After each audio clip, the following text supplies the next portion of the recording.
tarde a todos.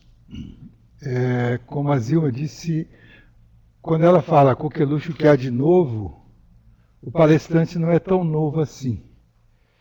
E por causa disso eu tive uma experiência de coqueluche desde a década de 50, 60. Vocês veem que eu não sou o que há de novo, eu sou o que há de velho. Mas a coqueluche que eu conheci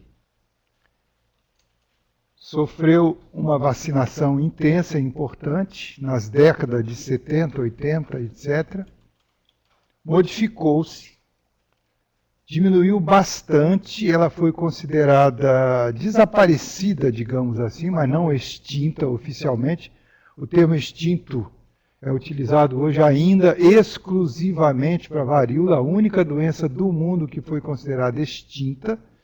Então, coqueluche, junto com outras doenças que foram alvo de vacinação, como tétano, difteria, sarampo, rubéola, etc., essas doenças todas diminuíram muito a sua intensidade ou o seu aparecimento.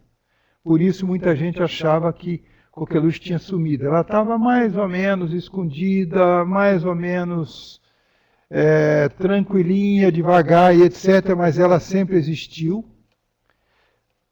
A gente não sabe dizer se vai continuar existindo, como vai continuar, mas o fato é que ela voltou de maneira intensa, mudando um pouquinho a roupa. Coqueluche hoje tem uma roupa nova.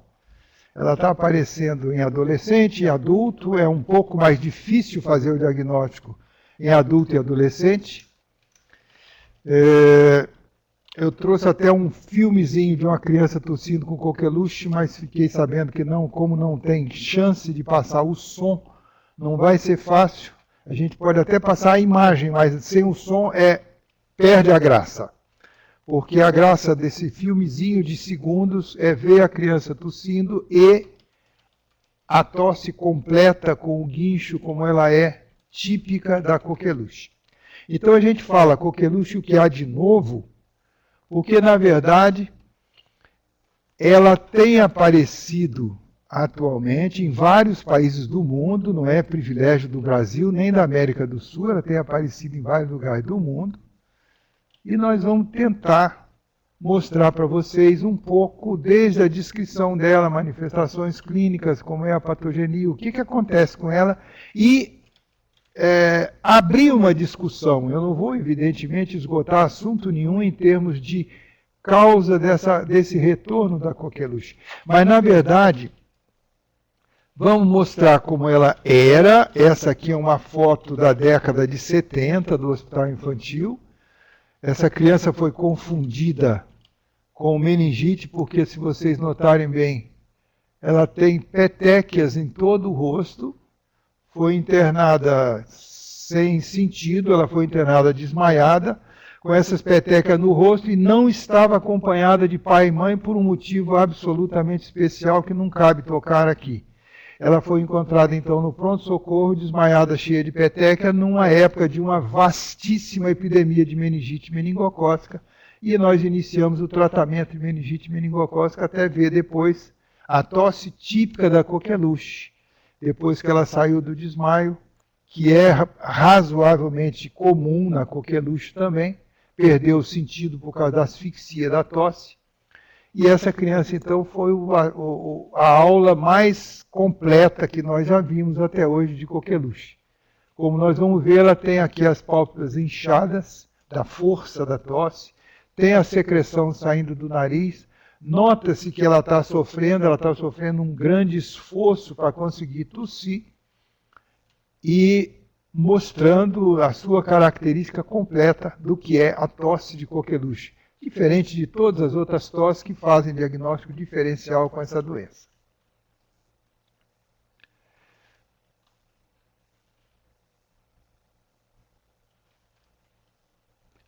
A coqueluche pode ser dividida em fases. E nós vamos nos referenciar aqui à coqueluche sem vacina, ou seja, alguém que não tomou a vacina. Isso hoje, se a gente considerar, Quase não existe criança hoje que não tenha tomado a famosa vacina tríplice bacteriana ou tetrabacteriana, hoje também penta ou hexabacteriana, que contém o tétano, a difteria e a coqueluche. Hoje você quase não encontra uma criança em qualquer lugar que não tenha tomado nenhuma dose da vacina de coqueluche. Mas a gente tem que lembrar que entre os sinais importantes, as características importantes da coqueluche, uma é que a criança recém-nascida, que vai tomar as primeiras doses aos 2 meses, depois aos 4, depois aos 6 meses habitualmente, até tomar a terceira dose da vacina que contém o antígeno de coqueluche, ela não tem imunidade completa, então ela pode adoecer até lá. E não existe na coqueluche especificamente o que existe em outras tantas doenças. A imunidade materna não passa da gravidez para o neném. Então o neném nasce sem imunidade para a coqueluche. Diferente do tétano, do sarampo, da rubéola e de tantas outras doenças, a coqueluche não dá essa imunidade transplacentária na criança. Então ela nasce sendo alvo da coqueluche se existir o contágio. Ela aparece inicialmente 1 ou 2 semanas, no início, como um resfriado comum, mas já transmite. Depois que ela começa, depois da 2ª semana pelo menos, que ela começa a fazer a chamada tosse típica ou tosse paroxística, que é mais intensa e se prolonga como se fosse um resfriado que está prolongando, isso leva as pessoas a tentar o recurso, tentar o diagnóstico, e vão ver que aquilo que era parecido com resfriado comum pode evoluir com tosse persistente, com surtos explosivos de tosse, o guincho inspiratório, que é característico, eventualmente com cianose, engasgo, perda de fôlego e eliminação de uma camada de muco espesso, que é chamada muito apropriadamente de clara de ovo, porque a densidade é muito parecida, terminando muitas vezes com vômito, um cansaço extremo e às vezes até perda do sentido por conta desse cansaço violento do acesso de tosse. Então, a primeira coisa com coqueluche, não é uma tossinha boba de uma criança que tem um resfriado e que está encatarrado. Segundo, ela dá surtos de tosse em alguns períodos do dia, e nos outros períodos a criança aparentemente está normal, sem sentir nada. Não é também aquela tosse seguida, como nos acessos de bronquite, ou de asma, ou de bronquiolite, em que a tosse é persistente. Outra tosse que é parecida, a pneumonia do micoplasma, que também dá febrinha, febre baixa, parece um resfriado, mas a criança tosse quase que o dia inteiro. Então a coqueluche tem acessos de tosse no decorrer do dia, 6, 8 acessos de tosse, que às vezes provocados pelo riso, provocado por um engasgo, provocado pelo choro, pode acontecer então um acesso violento. Essa figura aqui, mostrando esse cavaleiro tossindo, é claro, é uma figura que ajuda a mostrar como é a transmissão da coqueluche. A pessoa elimina uma grande quantidade de saliva, de secreção, das gotículas de saliva que vão ficar no ambiente por alguns momentos, às vezes horas. Então pode acontecer a coisa curiosa de alguém estar no ambiente, tossiu bastante e saiu desse ambiente. Se alguém entrar minutos depois, pode se contaminar, mesmo que não tenha um contágio direto com o autor da tosse. A patogenia de coqueluche é interessante que a gente diga. A hemaglutinina filamentosa e a citotoxina traqueal, que são próprios desses filamentos do bacilo da coqueluche, eles é que fazem a agressão na mucosa respiratória, em geral na mucosa de brônquio fonte, de brônquio grosso, de brônquio mais fino, eles fazem uma lesão que persiste durante algum tempo. Tanto que há não é lenda, é um conhecimento real de que alguém que teve coqueluche, se tiver, depois da melhora, um resfriado comum simples, pode tossir novamente como se fosse a coqueluche. Isso leva muita gente a pensar que coqueluche pode acontecer 2 ou 3 vezes, e não é real. Coqueluche acontece uma vez só. Mas existe uma doença parecida com ela, que é a da Bordetella parapertussis, e que causa uma tosse também muito parecida. Isso não é comum. A Bordetella parapertussis também não é alcançada pela vacina. Então existem coisas semelhantes com a coqueluche, sim. Todos os indivíduos que não sejam vacinados podem ser suscetíveis à infecção pela Bordetella pertussis, que é a causadora da coqueluche. Não existe, como eu falei antes, a imunidade transplacentária. Então, o recém-nascido corre risco de pegar coqueluche. E eu queria grifar essa parte, porque o recém-nascido ou a criança menor de 3, 4 meses, eles é que podem morrer de coqueluche, eles é que morrem com muito mais frequência de coqueluche em todo o mundo. Ou seja, então a gente já começa a imaginar que o grande foco, quando a gente pensa em coqueluche, seja individualmente ou coletivamente, o grande foco de coqueluche está na criança pequena, aquela que ainda não tomou vacina ou não tomou a vacina completamente. Bom, ela pode dar como complicações pneumonia pela própria infecção bacteriana, que é oportunista, depois de uma agressão pulmonar. Não é difícil imaginar a retenção daquela secreção, retenção de outras bactérias, causando uma pneumonia não só da coqueluche, mas também outras bactérias, fazendo uma coqueluche, uma pneumonia secundária. Ela também baixa um tanto a imunidade geral da criança. Então é possível, por exemplo, alguém que tenha tuberculose latente, ela piorar a sua tuberculose por conta da coqueluche, como acontece também com sarampo e outras situações que podem baixar a imunidade geral da pessoa. Pode promover a atelectasia, pneumotórax, pneumomediastino, enfisema intersticial e subcutâneo, como pressão de tosse. A pressão da tosse da coqueluche é a máxima que a gente consegue suportar. E isso aqui prova que algumas crianças não conseguem suportar. Quando ocorre um pneumomediastino, um enfisema intersticial, é porque a pressão da tosse está tão grande que pode ocorrer isso. Otite média e sinusite por conta de infecção respiratória, como é a própria coqueluche. Ela baixa a imunidade, joga a secreção nessa região, então é possível acontecer otite, sinusite. As petequias e hemorragia, como eu mostrei logo na primeira entrada, aquela força que a criança faz, aumentando bastante a pressão exatamente no crânio, a pressão no cérebro, é possível aparecer na pele petequia, que pode ocorrer inclusive na parte central do cérebro também, infelizmente pode ocorrer. Hérnias por conta da tosse, prolapso retal, desidratação e desnutrição por conta de tosse com muito vômito, muita frequência. E a encefalopatia, essa felizmente bastante rara, mas pode ocorrer também uma encefalopatia coqueluchosa.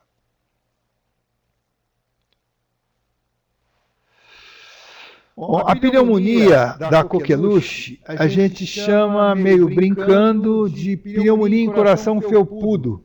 Se a gente olhar essa imagem aqui, a partir do mediastino, a gente vê que tem como se fosse uma estriação a partir do mediastino, a partir desse coração, da figura do coração. Não é um bloco, não é um bloco como uma pneumonia antigamente chamada pneumonia em segmento de um pulmão. Ela é difusa a partir da região do mediastino, como se fosse realmente uma situação felpuda. Então é chamado de pneumonia em coração felpudo. Claro que tem o seu diagnóstico diferencial, mesmo a pneumonia e a tosse coqueluche, com as outras situações aqui vistas. Pneumonia por clamídia, que dá uma tosse frequente, outras bordetelas, a parainfluenza, a bronquiolite, que é causada geralmente pelo vírus sincicial respiratório, a bronquite asmática, fibrose cística. Aqui eu destaquei um corpo estranho, que no caso é um brinquedo, aqui um brinquedo que foi engolido pela criança. Eu queria chamar a atenção também de uma diferença interessante. Corpo estranho tem hora marcada. Corpo estranho você sabe perfeitamente que horas começou em alguém que ia muito bem, não tinha nada demais, o capetinho está brincando em algum lugar, bota tudo na boca, engole, E a mamãe pode não ver que fez a arte, mas a tosse tem um início súbito, não igual a da coqueluche. E tosse de início súbito em criança pequena, geralmente durante o dia. A gente espera que o capetinha não esteja acordado de madrugada fazendo essas artes aqui de madrugada, mas o início da tosse de corpo estranho é súbito, tem hora marcada. E broncopneumonia, que também, como outras pneumonias, a criança pode tossir bastante. Eu sei que as tosses, de maneira geral, merecem uma avaliação. Sempre começando pela velha história, a velha anamnese. O que começou, quando começou, como começou, teve ou não teve febre, tinha alguém na família ou próximo daquela criança que teve algo parecido ou semelhante, não precisa ser igual, até chamando a atenção que um adulto com coqueluche não tem um quadro igual ao da criança, tem um quadro mais atenuado e às vezes modificado, principalmente se ele já usou a vacinação alguma vez, o que torna um pouquinho mais difícil ainda esse diagnóstico do adulto. Outra coisa do adulto é que ele não está habituado a pensar em coqueluche para ele próprio, adulto. Coqueluche sempre se pensa como doença própria de criança. Eu, particularmente, sou irritado quando alguém me fala doenças próprias da criança, como só as crianças pudessem ter as doenças. Eu lembro sempre que rubéola é transmitido por mulher grávida, e mulher grávida, em geral, não é criança. Pólio pode dar em adulto, sarampo dá em adulto, coqueluche dá em adulto, difteria, cachumba, que está ocorrendo agora em adulto, todo mundo está vendo aí, ou seja, não são doenças próprias da criança, são doenças mais comuns sim na criança. Então a gente chama atenção, cuidado, observa se um adulto em casa está tossindo, a mãe, um irmão, o pai, ou alguém que frequenta aquela casa não estaria tossindo para fazer a transmissão para uma criança, principalmente se ela é muito pequena e ainda não sai de casa. Como eu falei para vocês, coqueluche não é privilégio do Brasil. Vocês estão vendo aqui Suécia, Tchecoslováquia, Espanha, Israel, Holanda, Reino Unido, Estados Unidos, México, Costa Rica, Venezuela, Austrália, Colômbia, Paraguai, Uruguai, e aqui não couberam todos. Muitos países do mundo, a partir do ano 2006, 2007, 2008, aqui no Brasil, nós tivemos, a partir do Espírito Santo, 2012, mas outros países tiveram um pouco antes. Aqui só para mostrar, em Washington, 2012, uma epidemia de coqueluche, notificada, e lá eles chamam o cirurgião geral, que é o equivalente ao ministro da saúde nosso aqui, simplesmente determinou que as escolas ficassem fechadas pelo menos por 21 dias. Vocês já imaginaram que desgraça seria para a gente que quase não tem escola e quando tem não é muito boa, nem muito decente em geral, e se fecha tudo por 21 dias. O que não seria do nosso ensino? Casos de coqueluche no país de Gales, na Inglaterra, no Reino Unido, agosto de 2012. Ela vem aumentando, aumentando no decorrer do ano, saiu de janeiro de um ano, ultrapassou o outro, chegou a agosto do outro ano, vocês olhem o aumento violento que teve de coqueluche num país civilizado que habitualmente se vacina, se cuida, como é os países do Reino Unido, da Inglaterra, país de Gales, etc. Eu coloco aqui coqueluche em duas épocas, por quê? A vacinação começou a ser feita de maneira mais sistematizada na década de 70. O PNI começou em 75 ou 76, se eu não estou enganado, a organização do PNI.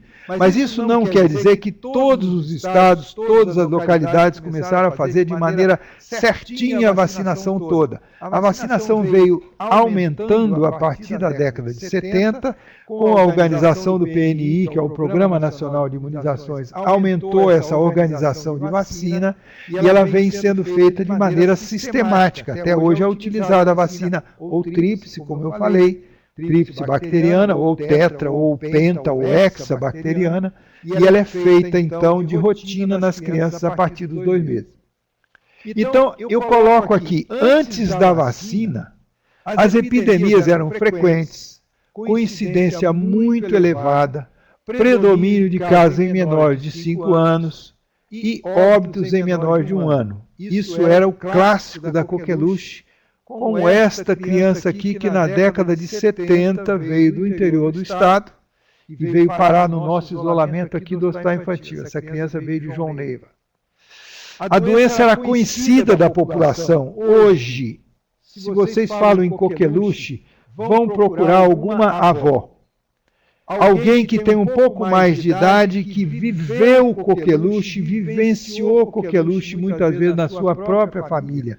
Hoje, a geração nova de gente que vai até 30 anos, 30 e poucos anos, praticamente não viu coqueluche, mesmo médicos, mesmo pessoal da área de saúde, não teve essa oportunidade de vivenciar coqueluche.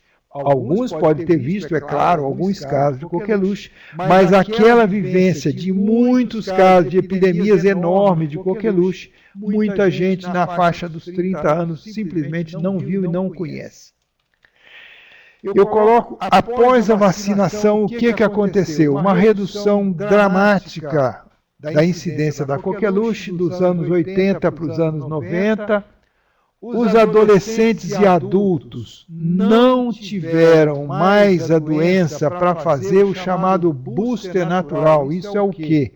Se eu tenho alguém que, mesmo tendo tomado a vacina, teve contato com a doença, essa pessoa aumenta a sua imunidade, que já existia, e não adoece. A partir dessa idade em que a coqueluche não mais aparecia ou não mais incidia, essa pessoa, mesmo que tomou a vacina, não teve mais esse contato natural, esse booster natural. Então a pessoa foi vivendo só com a sua imunidade da vacina em geral ou da doença que tinha adquirido. Nos anos 90 e daí para diante, eu digo que a coqueluche voltou, começou a fazer a reemergência disfarçada. Isso por quê? Porque no vacinado, alguém que tinha tido a doença, mas principalmente no vacinado, ela pode acontecer depois de alguns anos, só que de forma modificada e bastante atenuada, o que torna mais difícil o seu diagnóstico, a desconfiança dela. Hoje em dia ainda é comum um adulto que começa a tossir ou mantém uma tosse por muito tempo, ele pensa por ordem, bronquite asmática, catarro e pigarro de um cigarro e, eventualmente, numa unidade de saúde, o clássico é pensa em tuberculose se essa tosse passa de 2 semanas. Isso aí é institucionalizado, inclusive. E é lógico que deve ser feito e deve ser procurado. A gente hoje está colocando coqueluche aí de o enxerido no meio da festa. Pensa também em coqueluche, principalmente se você tiver contato com criança pequena em casa.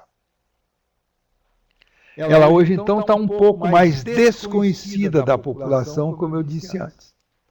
Então, se a gente olhar o coeficiente de incidência da coqueluche, desde 1990 até 2012, olha o que aconteceu. Aumentando a vacinação, a incidência caiu dramaticamente de 90 a 91 até mais ou menos 2002, 2003, praticamente desapareceu. Aqui a incidência é muito pequena. E 2011, 2012, como vocês notam, ela voltou a aumentar. Não como era antes, mas voltou a aumentar e voltou a assustar.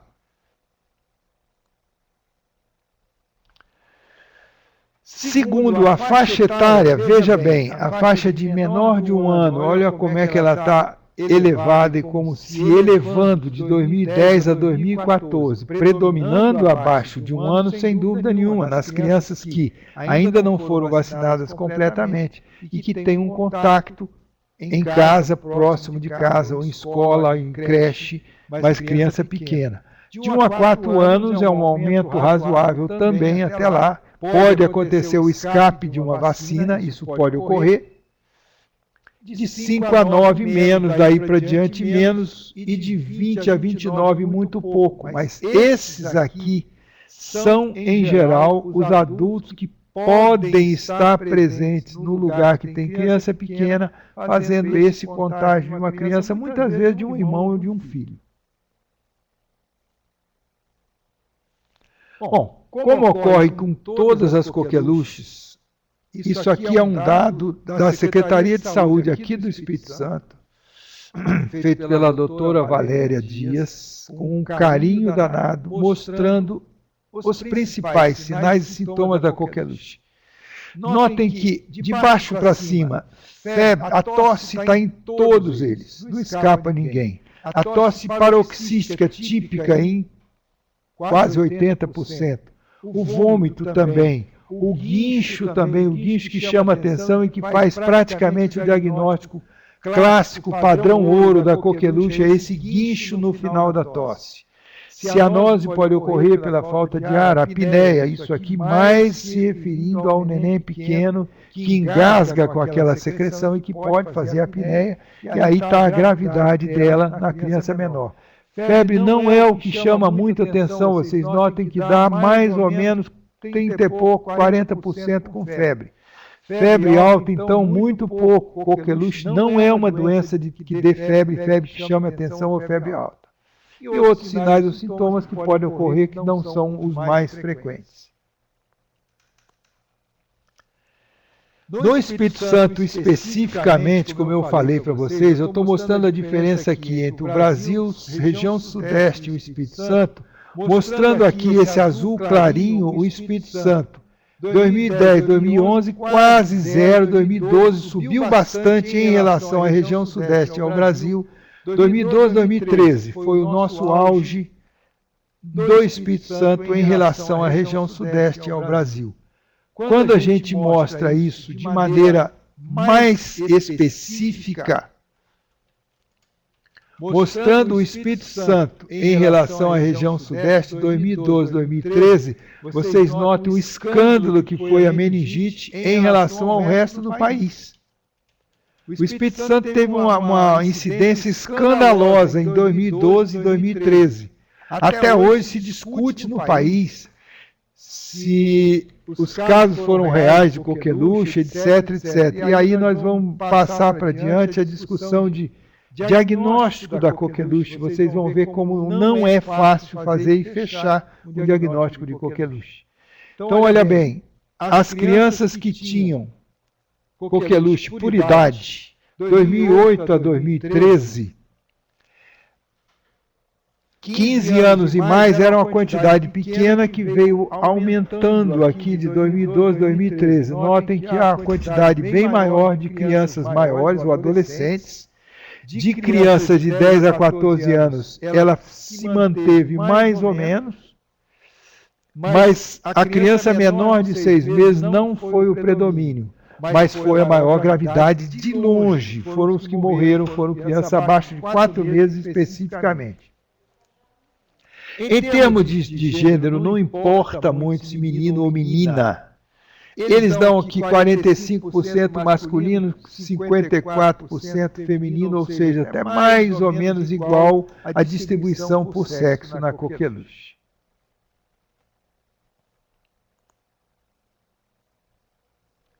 Esse mapa não saiu legal aqui. No slide ele está legal e aqui não saiu legal. Mostrando a distribuição de coqueluche em fevereiro de 2012 e outubro de 2012. O número de municípios no Espírito Santo aumentou bastante.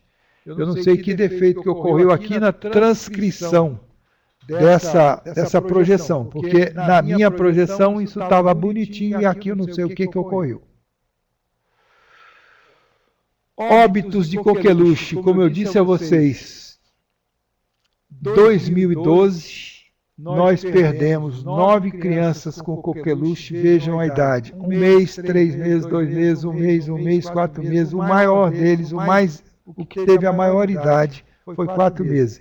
E o diagnóstico por contágio, a presunção do contágio, um primo, a mãe, um outro parente, a mãe, o irmão, um adolescente em casa e um outro familiar. Ou seja, é claro, uma criança pequena até 6 meses, em geral, está vivendo dentro de casa. Então é natural que alguém suspeitando de coqueluche vai pensar sim em alguém que esteja dentro de casa. Triste é quando a gente constatava que uma mãe passou coqueluche para o próprio filho que veio a morrer dessa doença. Então aqui reside praticamente toda a nossa história, todo o nosso esforço para pensar em coqueluche, desconfiar sim da coqueluche, e se desconfiou e pensou em coqueluche, trata. Olha bem aqui ó, o detalhe, 1,4 kg, 2,600, 1,440, 900 gramas, ou seja, prematuros, têm evidentemente uma dificuldade muito maior de lidar com aquela secreção em clara de ovo. Ele não consegue eliminar aquilo com a própria tosse, que é muito fraca, tem pulmão fraco, musculatura muito fraca de um neném pequeno ou de um prematuro. Então é mais fácil ele se asfixiar, às vezes até do que tossir. Ou seja, a manifestação de um recém-nascido prematuro com coqueluche pode não ser a famosa tosse de coqueluche ou a tosse coqueluchosa, a tosse com guincho que a gente fala tanto. Um recém-nascido prematuro com coqueluche pode simplesmente ter dificuldade de tossir e asfixia. A gente tem que ter muita atenção com isso quando um recém-nascido começa a apresentar tosse. Se você tem em torno alguém tossindo, mesmo que não saiba, mesmo que não diga que é coqueluche ou que não desconfie de coqueluche. A gente como área de saúde é que tem obrigação de desconfiar de coqueluche. O diagnóstico, como eu disse a vocês, não é fácil até hoje. E eu me refiro aqui, e vou fazer depois no final, a justa e legítima homenagem a Sebastião de Barros Filho, que para mim foi o brasileiro que mais entendeu de coqueluche e mais lidou com coqueluche, estudou e trabalhou com coqueluche no Brasil inteiro. Dr. Sebastião dizia desde a década de 60, diagnóstico de coqueluche não é fácil e provavelmente não será fácil no decorrer das décadas. Até hoje, olha como é que é feito. Um suave de alginato, colocado no nariz, mas lá no fundo do nariz, lá no corneto superior, esmagando um corneto, dando aquele mal-estar característico, ele tem que rodar ali dentro, passar dos dois lados do nariz, esperar que a criança não xingue a sua mãe, não te dê um chute nem uma mordida, e mergulhar esse suave numa cultura de Bordeaux-Jangu para fazer o diagnóstico de coqueluche. Hoje em dia é possível se fazer o RT-PCR, que é um PCR. RT é de tempo real, o RT rápido, que pode mostrar que tem a partícula da bordetela e que, portanto, pode auxiliar, aumentar ou amplificar esse diagnóstico da cultura da bordetela. Mas é necessário, em princípio, se ter a cultura da bordetela para se ter o diagnóstico de coqueluche. E a gente sabe quanto isso não é fácil. A eficácia desse método não é muito boa por isso. A dificuldade da coleta, a dificuldade do envio a um laboratório que faça esse exame bem feito, no tempo certo, no tempo adequado, o mais rápido possível, e depois o RT-PCR, que até hoje, que me conste, o único lugar que está fazendo o RT-PCR no Brasil é o Instituto Adolfo Lutz, em São Paulo. Vocês vejam então a dificuldade enorme de um país inteiro estaria dependendo de fazer RT-PCR. Eu não sei se hoje Belém tem RT-PCR, se Belo Horizonte se tem RT-PCR, se o Sul, Paraná, se tem ou não tem, não sei. Até onde eu saí da Secretaria de Saúde, o RT-PCR era feito exclusivamente no Instituto Adolfo Lutz, que também não dava conta de fazer no Brasil inteiro como era necessário. O hemograma é característico.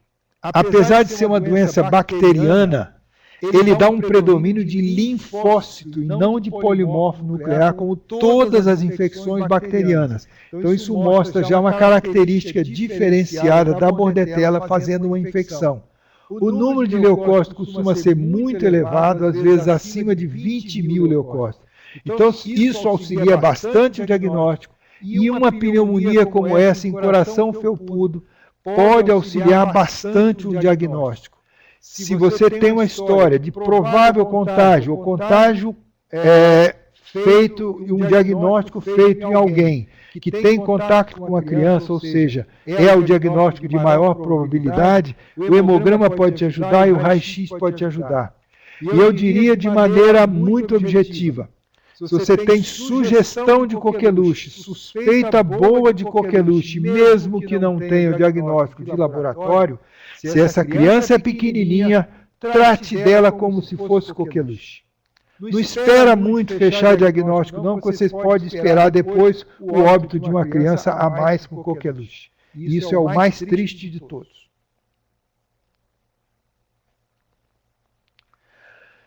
Aqui um trabalho da doutora Daniela Leite e outros lá do Instituto Adolfo Lutz, mostrando que com o PCR positivo, a cultura de 6,9%, a cultura foi negativa em 14 e pouco e só foi positiva em 6,9%.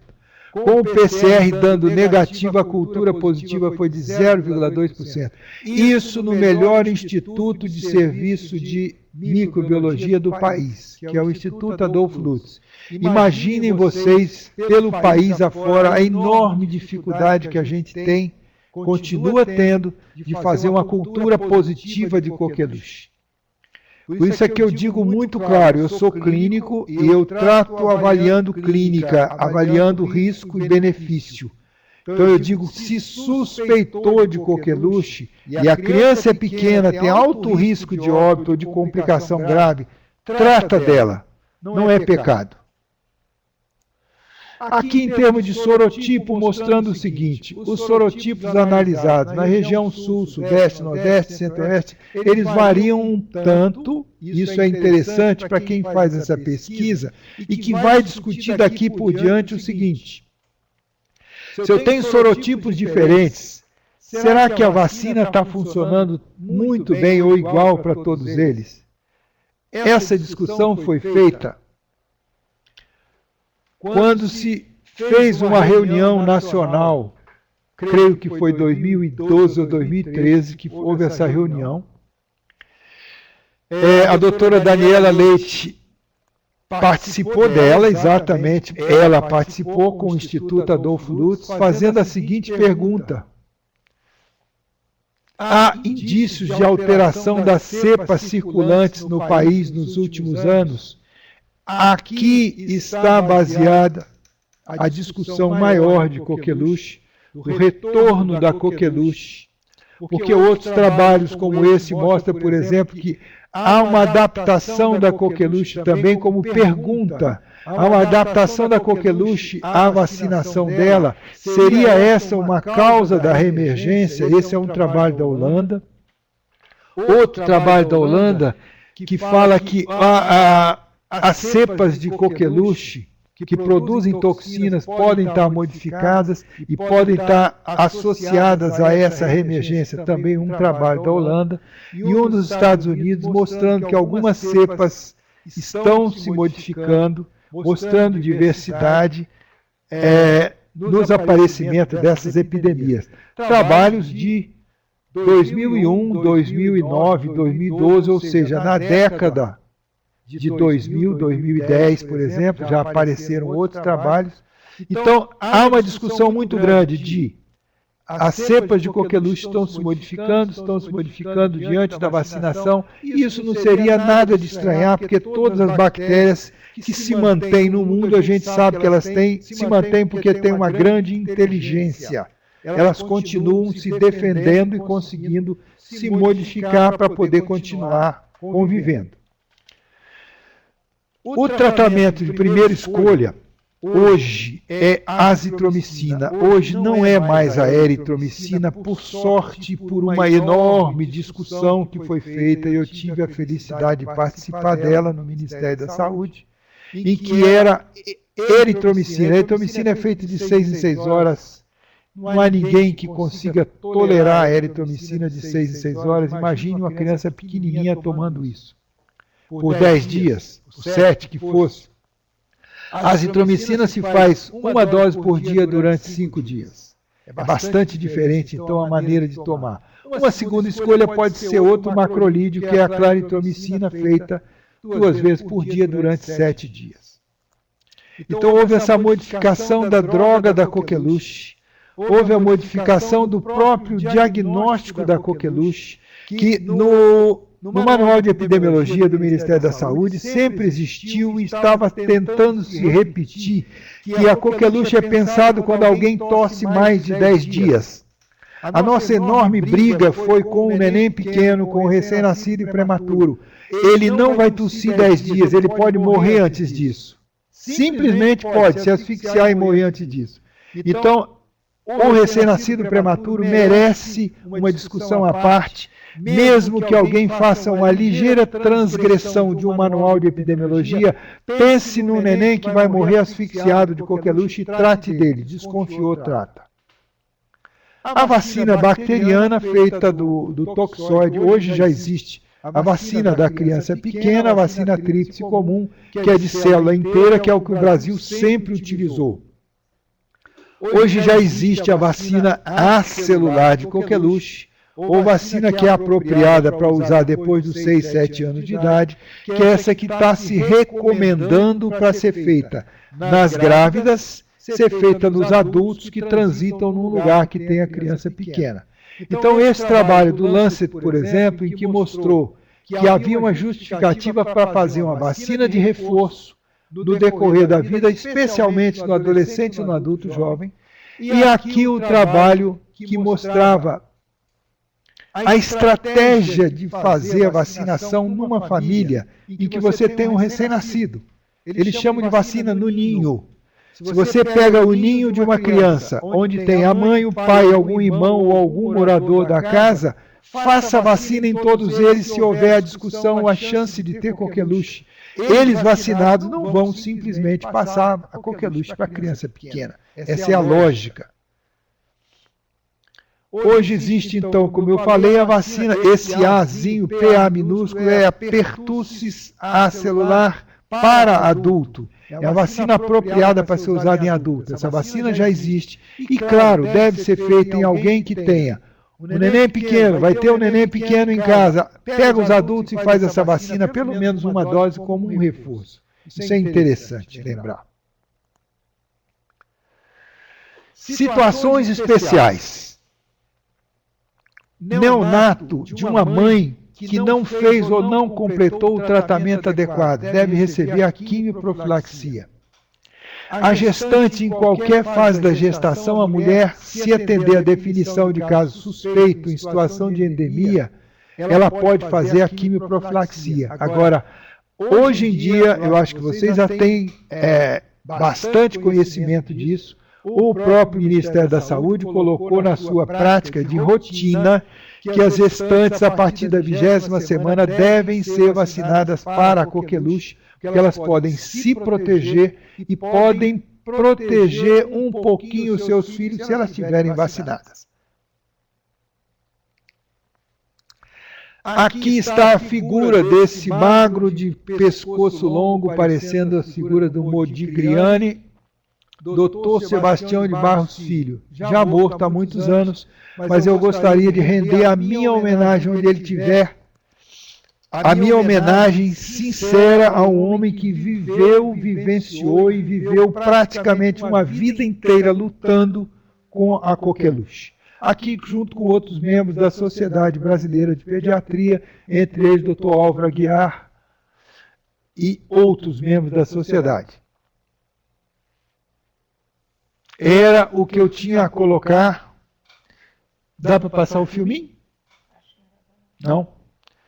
Então, olha, lembrem que eu tenho um filminho com a própria tosse de coqueluche, com o som e o som do guincho da coqueluche. Muito obrigado a todos e eu estou à disposição.